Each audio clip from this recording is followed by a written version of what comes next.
अस्सलाम वालेकुम। मैं लाइफस्टाइल विद सादिया में आप सबको खुश आमदीद कहती हूँ और उम्मीद करती हूँ आप सब भी बिल्कुल खैर खैरियत से होंगे इंशाल्लाह। आज जी मैं आपसे 2 दिन और आधे दिन यानी कि जुम्मे की शाम से अपनी रूटीन शेयर कर रही हूँ। ये तकरीबन जुम्मे के बाद हबी और मैं गए, क्योंकि मैं अक्सर ही आपसे शेयर करती रहती हूँ कि गीज़र ख़राब हो गया है, तो जी हमने लिया न्यू गीज़र। और आप है मेरी यूट्यूब फैमिली, तो फिर ये तो शेयर करना बनता ही है ना कि हमारी डेली रूटीन में हमने क्या क्या कुछ किया, क्या क्या ख़रीदा, क्या क्या फ़ायदे, क्या क्या नुकसान, क्या हमें खुशियाँ मिली और क्या अल्लाह ना करे हमारी ज़िंदगी में बुरा हुआ। और यहाँ जी अनबॉक्सिंग हो गई, ये आप देख सकते हैं। और यहाँ जी इन्वायरो ब्रांड का ये हमने लिया है इलेक्ट्रिक गीज़र, क्योंकि पहला जो इलेक्ट्रिक गीज़र लगा हुआ था वो साइज़ में थोड़ा छोटा भी था और मतलब लीटर्स के हिसाब से ये होते हैं ना, वो बॉस कंपनी का था, लेकिन अच्छा चला है काफ़ी साल माशाल्लाह, तकरीबन 10-11 साल वो बहुत रफ एंड टफ चला है। तो अब ये था कि उसमें थोड़ा सा ही मसला था, लेकिन बहरहाल हमने कहा चलें जी बड़ा लगवा लेते हैं, थोड़ा फ़ायदा हो जाता है ना। जितनी बड़ी चीज़ हो उसमें आपको फिर पता है कि पानी की ज़ाहिर बात है, जितना लीटर ज़्यादा होगा उतना ही फ़ायदा होगा। अब इंशाल्लाह इसे यूज़ करूँगी तो फिर बताऊँगी कि इसका क्या रिस्पॉन्स है हमारे साथ, यानी कि पानी वगैरह सही गर्म करता है और क्या किस तरह है। बहरहाल अभी तक तो फ़िलहाल जी हमें कोई प्लम्बर नहीं मिल रहा जो इसकी सेटिंग हमें करके दे, क्योंकि आज जुम्मे की शाम है और सभी तकरीबन छुट्टी पे हैं। और यहाँ जी जुम्मे के बाद ही मैंने जब ये गीज़र वगैरह लेके घर आए तो मुझे लगी हुई थी शदीद किस्म की भूख, तो मैंने कहा बेटे से जाओ जी लेके आओ तंदूरी नान, ना हमारे यहाँ से आलू वाले मिलते हैं, बहुत ही मज़े के होते हैं, तो मैं साथ चाय बना लेती हूँ। बेटा चला गया वो नान लगवाने, मैंने उसे कहा अच्छे से स्पाइसी से लगवा के लाना ना। हमारे एरिया में ना 3-4 तंदूर ऐसे हैं जो आलू वाले नान बहुत अच्छे लगाते हैं, तो मैंने उसे बताया फलां वाले से लेके आना, मज़ेदार से बनवा के स्पाइसी लगाता है और अनार दाना वगैरह डालता है, यार तो वहाँ से लगवा के लाओ।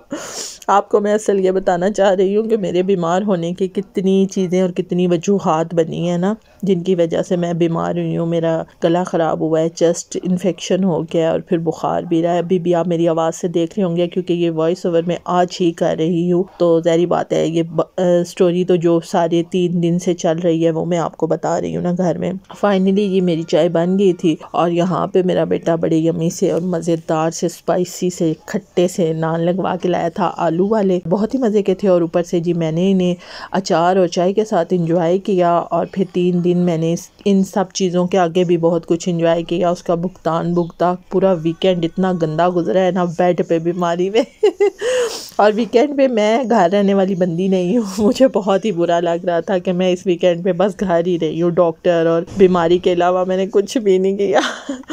बहरहाल फिर जी शाम में ही मेरी बेटी ने ये देखें जी पापड़ और ये चीज़ें मंगवा ली हैं, तो वो मैं उसे कह रही थी, मेरे मुंह के आगे लाके शॉपर फेंका है। मैंने कहा ठहरो मैं वीडियो बनाऊँ, तुम्हारा बचपन ख़त्म नहीं हो रहा। फिर हम दोनों माँ बेटी ने बैठ के मज़े से ये सारे पापड़ खाए, यकीन करे 20-25 मिनट लगा के हमने इन सब को ख़त्म किया। और यहाँ मेरी बेटी ने बेला को पकड़ा हुआ है, क्योंकि बेला का दिल कर रहा था कि मैं इन सारे पापड़ों को उलट पुलट करूँ, फेंकूँ और इनके साथ खेलूँ। जी तकरीबन मगरिब के बाद का टाइम था, मैं अपनी सिस्टर के घर चली गई अपनी बेटी के साथ, क्योंकि मेरी भांजी वहाँ रहने के लिए आई हुई थी, तो मैंने कहा उसे मिल आते हैं। और उसकी कुछ थोड़ी सी तबीयत सेट नहीं थी, साथ उसकी तबीयत का भी पूछ आएंगे और साथ थोड़े से गपशप करेंगे, क्योंकि उस दिन वो मेरे घर आई थी, तो मैंने आपसे शेयर किया था ना, तो वो मुझे कह के गई थी कि आंटी आप हमारे घर ज़रूर आना। फिर हम लोग गए, खूब गपशप की और सिस्टर ने ना बर्नर रखा हुआ था जी कमरे में, वहीं पे उसने हमारे सामने ही चाय बनाई। और ये देखें जी फिर मेरी भांजी ने मुझे अपनी शॉपिंग दिखाई कि मैंने ये शॉपिंग की है, मैं मार्केट गई थी आंटी, तो मुझे बहुत अच्छा लगा। तो हंस रही थी, कहती है लोग कैंडल लाइट डिनर करते हैं, आप कैंडल लाइट टी पिए ना।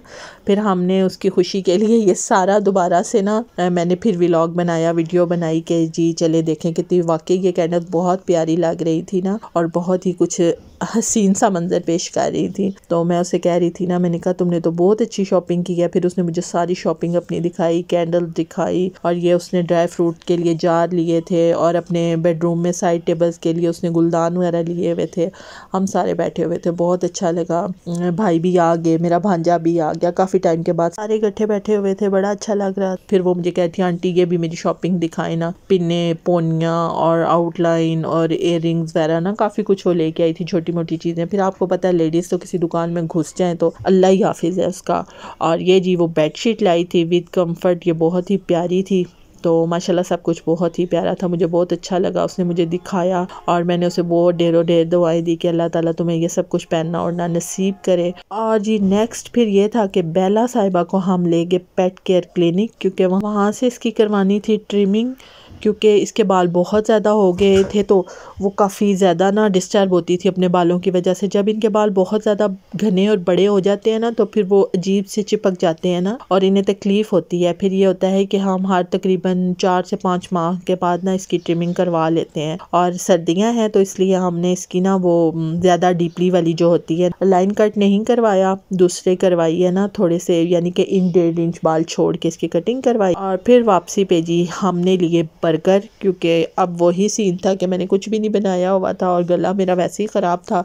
बस ये आप देख रहे उल्टी पुल्टी चीज़ें खाते खाते। बर्गर में भी आपको पता है स्पाइसी चटनियाँ वगैरह लगी होती हैं, खट्टी मीठी। और फिर जी रात को लेट नाइट मुझे पता चल गया था कि बेबी तुम बीमार हो रही हो, गला सख्त ख़राब हो गया था, बुखार हो रहा था, क्योंकि एक ही दिन में ना मैंने बहुत खट्टी और इस तरह की चीज़ें खा ली थी। और मेरे गले का ना शुरू से ही मसला है, मतलब शादी से पहले से मुझे टॉन्सिल्स का प्रॉब्लम है और मैं ऐसी को बदपरहेज़ी कर लूँ तो फिर अल्लाह ही मुझ पे रहम करे। और यहाँ जी ये है सैटरडे का दिन, यहाँ मैं सुबह उठी और नाश्ता बनाया, क्योंकि घर का सारा काम मेरी बेटी कर लेती है, बस उसे कुकिंग का कोई शौक़ नहीं है, वो किचन में नहीं जाती, इसलिए कुकिंग मैं खुद ही करती हूँ। और यहाँ जी मैंने कहा बनाते हैं चाय, क्योंकि कुछ भी हो जाए चाय तो हम लाजमी पीते हैं, आपको पता है। और जब गला वगैरह ख़राब हो तो फिर तो बिल्कुल बंदे का यही दिल करता है कि कोई गर्म गर्म चीज़ हो जो गले से गुजरे। और मेरा बीपी ऑलरेडी ही हाई था, इसलिए मैंने कहवा वगैरह नहीं मैं पी सकती, और हस्बैंड भी नहीं पीते, उनका भी बीपी हाई होता है। और यहाँ जी नरम गज़ा डॉक्टर ने कही थी तो लिहाजा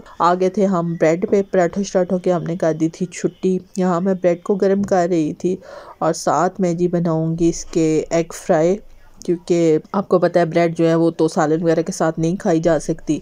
और मक्खन मलाई ये चीज़ें भी आपको पता है चिकनी होती हैं और इससे भी खांसी, हस्बैंड को तो खांसी भी बहुत ज़्यादा थी ना, इसकी वजह से फिर मैंने कहा साथ ना अंडे ही बना लेते हैं। और यहाँ पे जी मैं नाश्ता बना रही थी कि जल्दी जल्दी से बस नाश्ता बने और मैं मेडिसिन लूँ, क्योंकि रात वाली दवाई से मेरी थोड़ी सी तबीयत तो संभली थी, लेकिन सुबह उठने की वजह से दोबारा से तबीयत, हालांकि तकरीबन ये दिन के 11 साढ़े 11 का टाइम था, सुबह तो नहीं थी, लेकिन जब इंसान बीमार हो तो बस बिस्तर छोड़ो तो ऐसे लगता है दोबारा से जिस्म टूट रहा है। और तबीयत काफ़ी ज़्यादा ख़राब रही है मेरी ना, आज तो सारा दिन ही बस ना ही पूछें, कोई होश नहीं रहा। अभी ये व्लॉग जब मेरे हब्बी ने कभी देख लिया तो उन्हें पता चलेगा कि मेरा गला किस वजह से ख़राब हुआ है और मैंने क्या क्या कारनामे किए हैं। जब मैं वो आलू खा रही थी ना, आलू वाले नान, तो वो मुझे उसी टाइम कह रहे थे कि तुम अचार ना खाओ ना, तुम्हारा गला जल्दी ख़राब हो जाता है। मैंने कहा नहीं ऐसे मज़ा आ रहा है ना, बस वो मज़े मज़े में मेरा काम हो गया। और यहाँ जी मेरा नाश्ता भी बातों बातों में ही तैयार हो गया था। ब्रेड मैंने गर्म कर ली थी, सब ने ही ब्रेड खानी थी, क्योंकि बच्चों का भी ना गले सख्त ख़राब है, तो उन्हें भी ठंड लगी है। बेटा भी बाइक पे सारा दिन इधर उधर जाता आता रहता है, तो बस वो भी कुछ उसका भी गला डिस्टर्ब है और फ्लू वगैरह था, इसलिए सब ने एक ही नाश्ता किया। उसके बाद जी फाइनली मेरे बेटे ने ढूंढ ढांड के तो एक प्लम्बर को ले आया घर, और हमने यहाँ पे जी हफ्ते वाले दिन, ये मैं आपसे सैटरडे रूटीन शेयर कर रही हूँ, हमने हैंग करवा लिया था अपना इलेक्ट्रिक गीज़र अल्हम्दुलिल्लाह से, और इसको हमने चलाया, यूज़ किया, बहुत ही अच्छा है ये भी। और यहाँ पे ये देखें जी जग्गू घर के ऊपर वाली दीवार पे चढ़ के बैठा हुआ था और नीचे देख रहा है शरारते, इसको इसका दिल होता है कि बस मैं गली में भाग जाऊँ और बाहर से जो कैट है उससे मैं मारूं, लड़ाइयाँ करता है, ये बहुत अब हमें तंग करता है, बस ये कहता है ये गली ये घर मेरा है, यहाँ कोई और ना आए। और यहाँ जी मेरी बेटी को मिल गई थी सैलरी,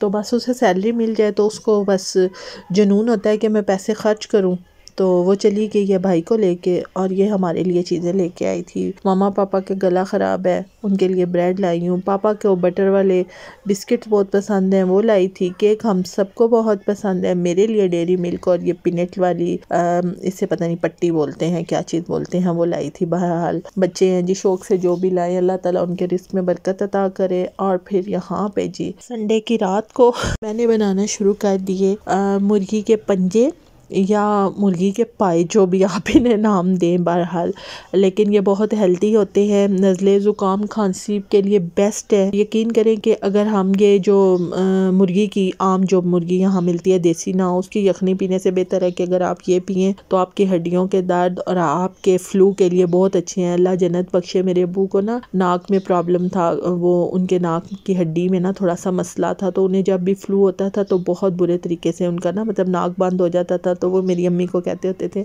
कि इस तरह करो ना, मुझे शोरबे वाले पंजे बना लो, उसी से खाना भी खा लेंगे और उसकी ना वो यखनी शोरबा जो होता है वो यखनी टाइप ही होता है, उसे पीने से मेरी तबीयत बहुत बेहतर होती है ना। तो मेरे अब्बू को बहुत पसंद थे। आज मैंने अपने अब्बू को बहुत ज़्यादा याद किया और मैंने कहा चले जी हमने भी कुछ ना कुछ तो बनाना है, ज़ाहिर बात है खाना वगैरह खाना है तो बेहतर है कि हम ऐसी चीज़ बना लें जो हेल्दी भी हो और जिसकी गरमाइश और उसकी वजह से ना हमारा नाक और ये चेस्ट का जो प्रॉब्लम बना हुआ है पूरे घर का ये ठीक हो जाए। और मैंने जी यहाँ बनाने शुरू कर दिए थे पंजे।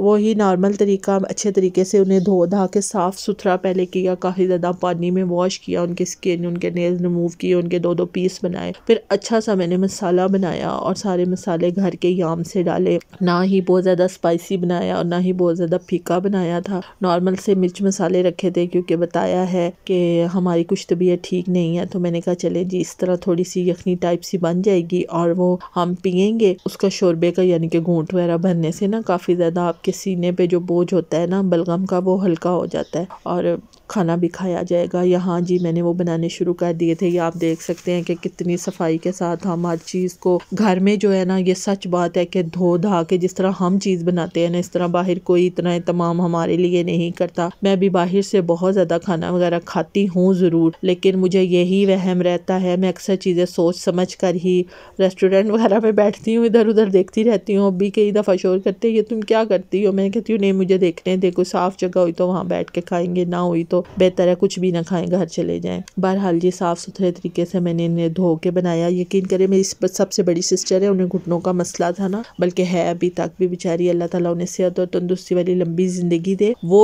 बहुत ही एक अच्छे थे घुटनों के स्पेशलिस्ट डॉक्टर थे, उनके पास जाती थी तो उन्होंने ना उन्हें ये कहा था कि आप मेडिसिन भी खाएं लेकिन आप वीक में 2 दफ़ा ना इनका सालन बनाकर उन्हें इनका शोरबा पिएं या यखनी बनाकर पिएं, जिस तरह आपको बेहतर लगता है। लेकिन सबसे बेहतरीन है ये जोड़ों के दर्द के लिए ना, तो आप खुद देख सकते हैं कि इसकी कितनी अफादियत है और सब ही खाते हैं, इसमें कोई वो नहीं है, हलाल चीज़ है अल्हम्दुलिल्लाह से। अगर हम मुर्गी खा सकते हैं तो मुर्गी के पाए या पंजे भी खाते हैं और इसी तरह जैसे हम गाय वगैरह का गोश्त खाते हैं तो उनके पाए भी तो खाते हैं, बकरे के भी खाते हैं, इसमें कोई वो चीज़ नहीं है। कुछ लोगों को मैंने देखा है कि वो खुद क्या पता खा लेते हो लेकिन दूसरे को देख लें तो उनके नखरे ही नहीं ख़त्म होते, एक्शन बहुत मारते हैं। बहरहाल जी अल्हम्दुलिल्लाह हम तो अल्लाह ताला की बनाई हुई हर हलाल चीज़ को खाते हैं, एंजॉय करते हैं और उसका फ़ायदा उठाते हैं। मैंने कहा चले जी जल्दी से मैं पंजे बना लूँगी और उसके बाद बेटे को भेजूँगी। इनके साथ खमीरी रोटी बहुत ही मज़े की होती है तो उसके साथ नरम करके आराम से खाई भी जाएगी। और यहाँ जी बातों ही बातों में आप देख सकते हैं मैंने पंजों की बुनाई कंप्लीट कर ली थी और अब जी मैंने पानी इसमें ऐड कर दिया है क्योंकि मैं प्रेशर में 15 मिनट का टाइम लगाऊंगी और इंशाल्लाह ये बहुत अच्छे तरीके से गल जाएंगे। और यहाँ है जी इनकी फाइनल लुक आप देख सकते हैं, तकरीबन आधा पानी खुश्क हो गया है और माशाल्लाह बहुत ही हेल्दी सा सालन मैंने तैयार कर लिया है।